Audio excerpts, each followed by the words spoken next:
So we got that done, and the next step is for us to go shoot the grade around the pool today, get our reference point, and what I mean by that is that we're going to shoot the elevations in the backyard, try to find the highest areas in the area where we're putting the pool.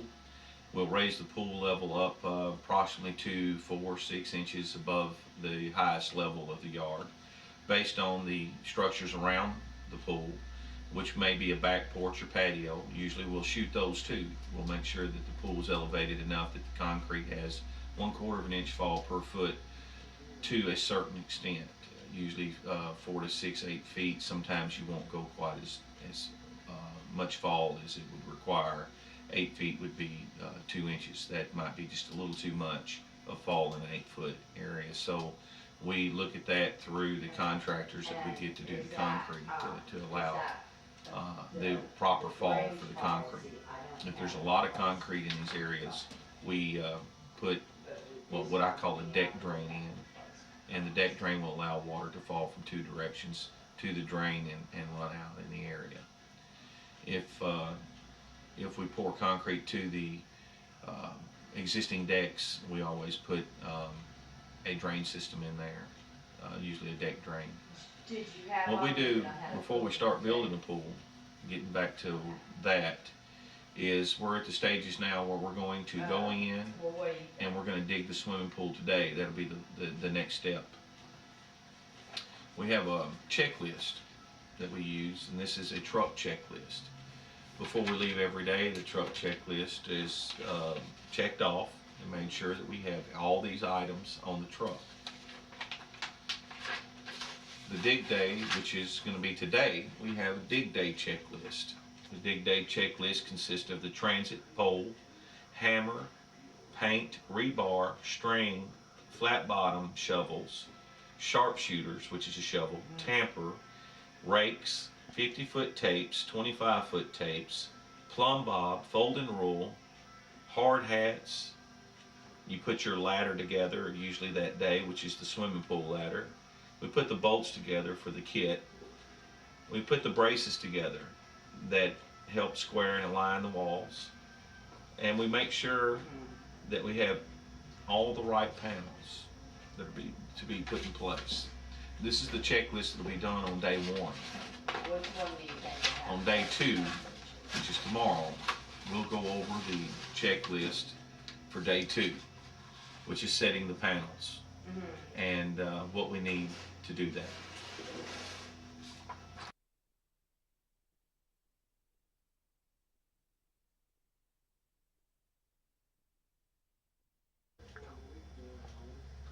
Hello. Well, this is the next day after we staked the pool out yesterday. We moved the equipment to the job site. We staked the pool out. Now, today we're going to go dig the pool.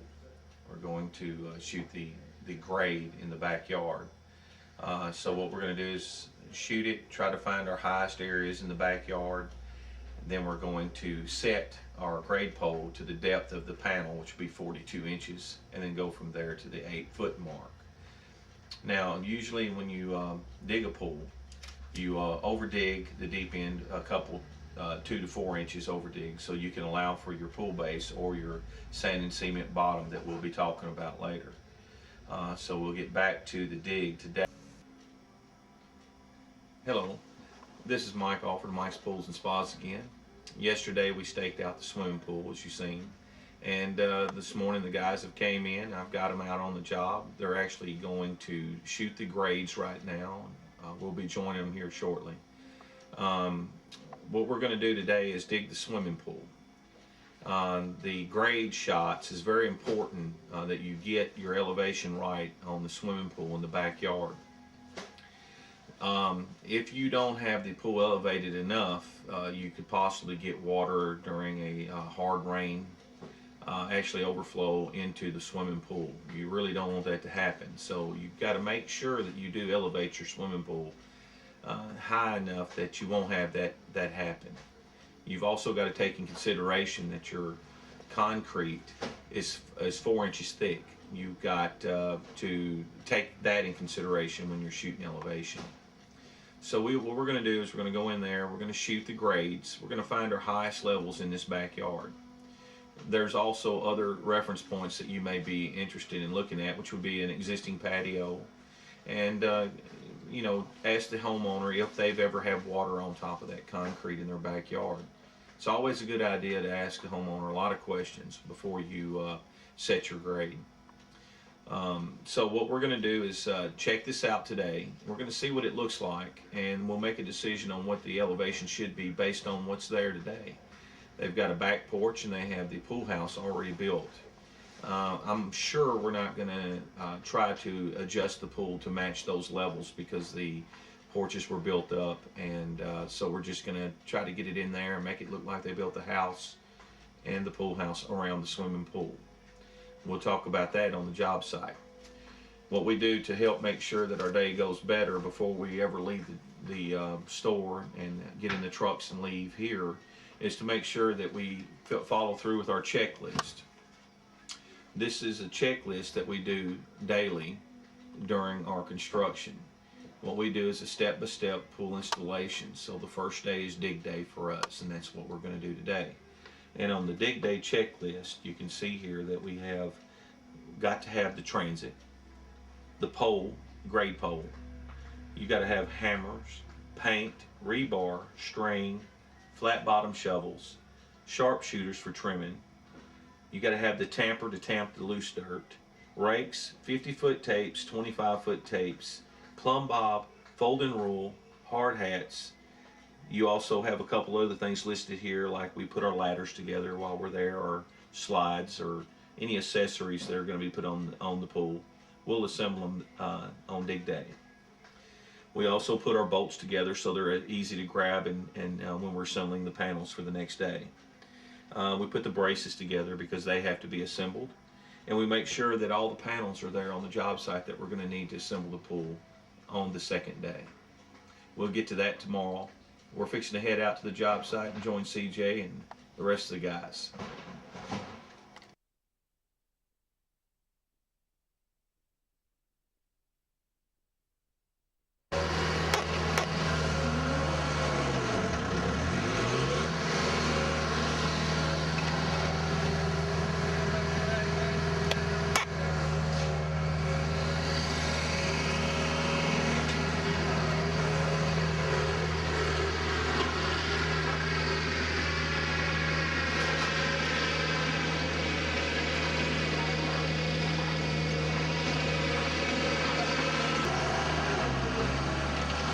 I always want to keep the job site good and clean. We're just starting here. This is the new construction of the house, and the guys are doing a little cleanup before we start digging.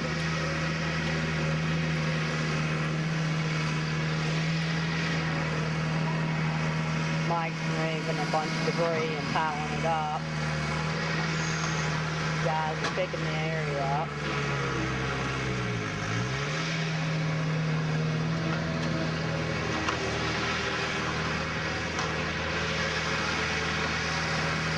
Kenneth and Derek over there have already started constructing the ladder. Putting it together so it'll be ready when they're ready.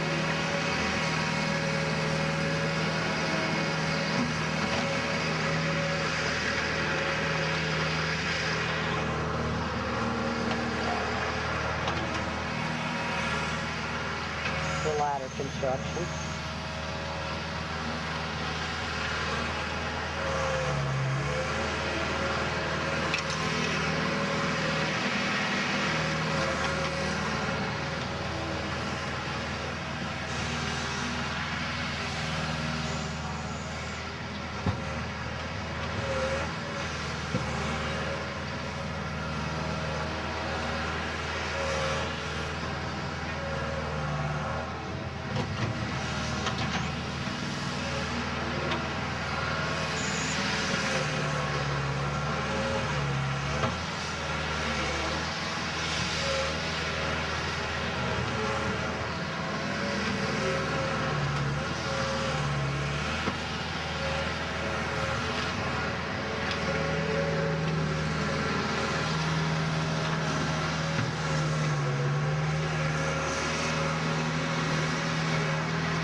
have to do,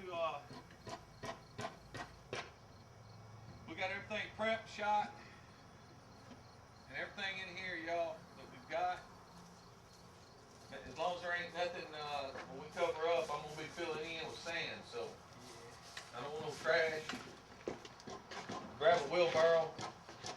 Just pick this area up right in here. Right here. Grab that wheelbarrow over there and just pick it up, pick the stuff up. Cause when I lay sand here, I'm spreading it to the elevation it's gotta be. Or dirt, whatever it is we get. Okay? Just throw all the trash in it and just pull the wheelbarrow over there. CJ's got all of his tools laid out, ready for the checklist.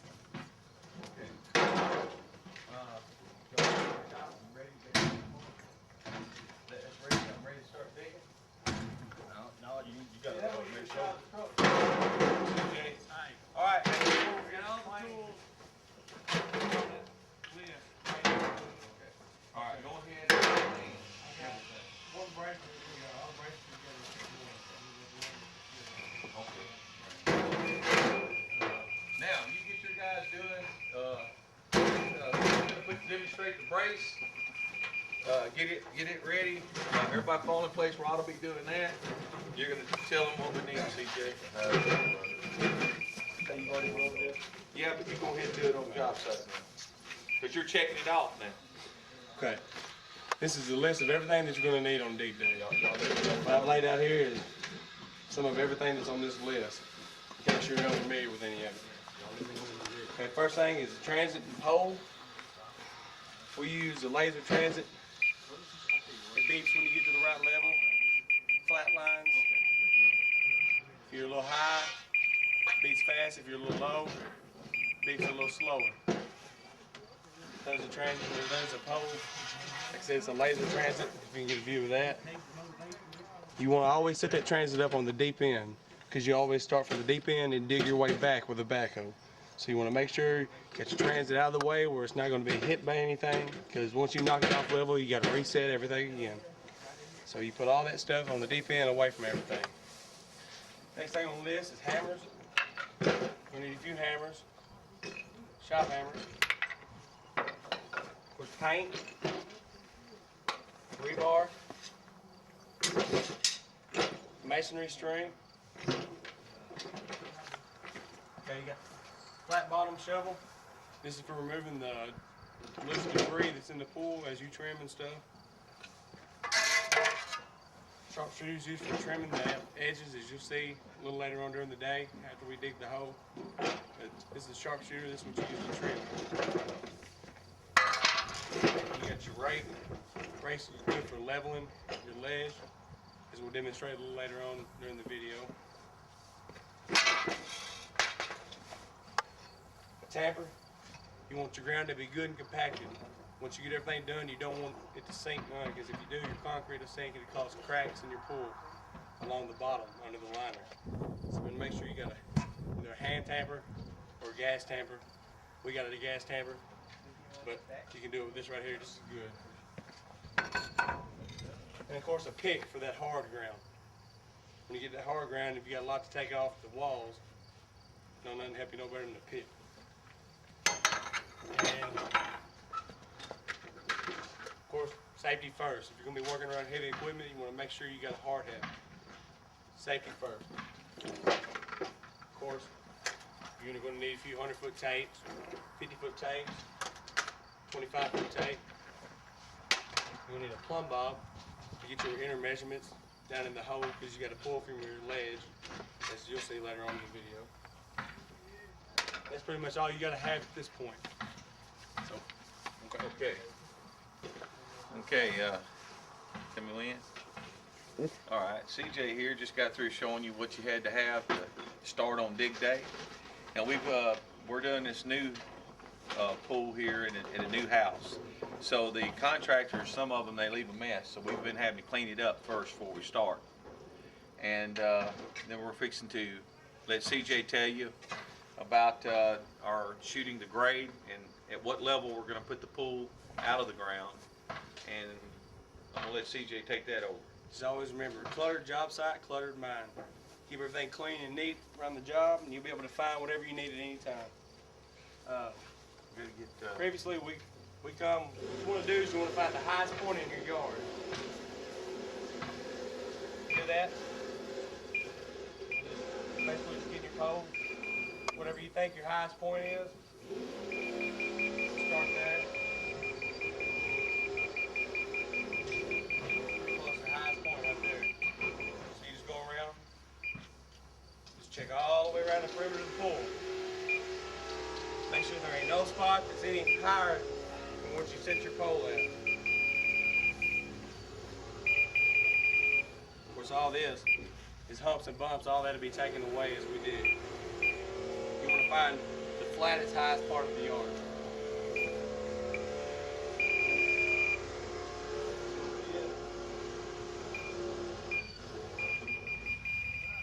Before we got here today, CJ and them had already shot the grades. So what CJ's doing is walking around and showing you that they've already found the high spot. You just want to make sure In that the there's yard. no other high spot in the yard. Um, You want your panel level to be at the highest point of the yard, because you don't want none of the water that's around your pool to wash into your pool. You want everything to funnel away from the pool. So we pretty much got it set. I'll walk around just to show you. There ain't no higher.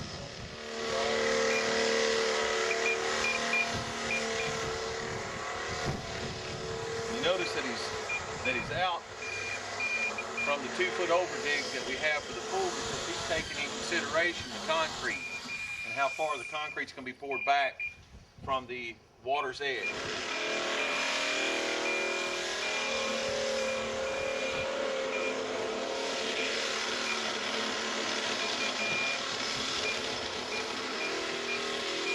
And our highest point is on this end. Okay, all right, so our highest point is over here. Now what we're going to look at right now is we're going to decide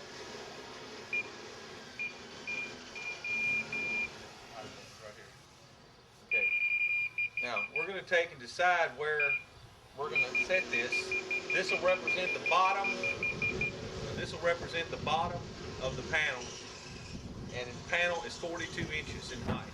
So we'll go from wherever we decide the level should be based on where we're shooting.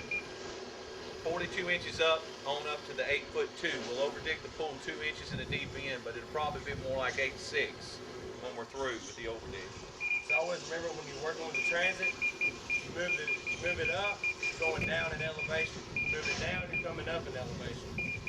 Transit's right the opposite of the way it would seem. Okay. Pull your pole out. Now, if we had a concrete patio or slab, CJ would shoot that slab. That would probably be our point that we go from there up and allow for the concrete finished grade to be approximately 2 inches higher than that, based on how far we are from it. Being that these two are already elevated, we're going to decide now, and CJ will take and let me see where we're at on the brick here. Come in a little closer, Pete. All right. Come in the way. Yeah. Okay. CJ's at is on the ground here next to the brick. We know that that's not going to work to be setting there. We already know that. So now we're going to calculate how we're going to do this. In this particular setting, we're 10 feet from the brick to the water's edge, right? You're going to be 8 foot to the steps, so that would be 12 foot to the water's edge. 12 feet. So, if we calculate 1/4 of an inch of fall for a 12-foot area, I think that's a little too much because that's more like 4 go into that. 4, yeah, 3 times. Yeah. It's like 3 inches. And you see how easy it is to calculate out here on the construction site. We know we're going to have 3 inches of fall, and I think 3 inches of fall is too much. So we're going to allow Sam to, or the concrete guy, which would be Mickey in this case, to put the proper fall in. So we're going to, I'm going to make a judgment call that we're going to probably have a 2-inch fall. So we're gonna allow two inches 2 inches of fall. of fall. Now we're gonna go over here again. CJ's gonna reset this. What do you want? Find your flat line. Okay. He's getting a flat line here. And we want the concrete to be finished out 2 inches higher than this. But I'm gonna raise the pool up 2 more inches because we're sitting right on the footer here, and I want 4 inches of concrete. I want it to be 4 inches thick here. So what I'm gonna allow CJ to do is pull up 4 inches from here. Got 2.5 inches of coping. Here's what I want it to be. I want it to be 2 inches higher already, and we want 4 inches of concrete. 2 inches of fall, okay? 4 inches of concrete. Can you come up 4 inches? So you're gonna come up 4 inches. What you do, if you look closely, once you find your flat line, always mark your benchmark Zoom in on this. with a piece of tape. That way you can always refer back to that. This will be your reference point of where you start your grade at. Now when I move this up 4 inches, I'm gonna move the tape up, we're gonna move our benchmark 4 inches to allow for concrete, the 2 inches of fall. So, pull the tape off, Go up, you go down. pull it down. And down you're gonna bring it up, right? Okay. It's right here. So, over here at your point. 4 inches is gonna be right here. You wanna come up here? The top of it. No. Front of the bottom of the tape. Okay. Now are you going here with your 4? There. That's where the 4 is gonna be. Right here. Yep. And take that. Reset it. Now we'll check it and see what it looks like. Always get a visual. When I'm speaking, be sure to turn it toward me. Now, over here, you can see that the panel height now is going to be right where the bottom of the laser hole is. That's the bottom of the panel. All right, now we're going to have the 10 feet, 12 feet, so we've got 2 inches is what I'm thinking of fall that needs So to be drop here. that 2 inches down below where the bottom of this is gonna be. Which will put us about on the ground like we was, but that's gonna give us the right amount of fall. Right? Yep. Panels there, So it's gonna drop 2 inches. approximately, you're going to be right there. Yeah, or a little bit. Yeah, because when you add the 2 inches. Yeah. So the finish grade with the coping added will probably be About the bottom of this brick. about the bottom of the brick is where the concrete should fall, which is going to be a good. What do we have there as far? That's not what we call a toe stumper. So measure your distance from where the concrete should be. Okay. All right. That gives us a 4-inch step. That stops from that keeps us from having a toe stumper. Now you've got a lot of dirt that we're going to have to deal with here. In this case, we're on this property. We'll get rid of all the dirt on the property. In some cases, you got a plan to remove the dirt. I recommend stockpiling it until after you're finished backfilling the pool, and then you see what you got left. That needs to be hauled off or sold.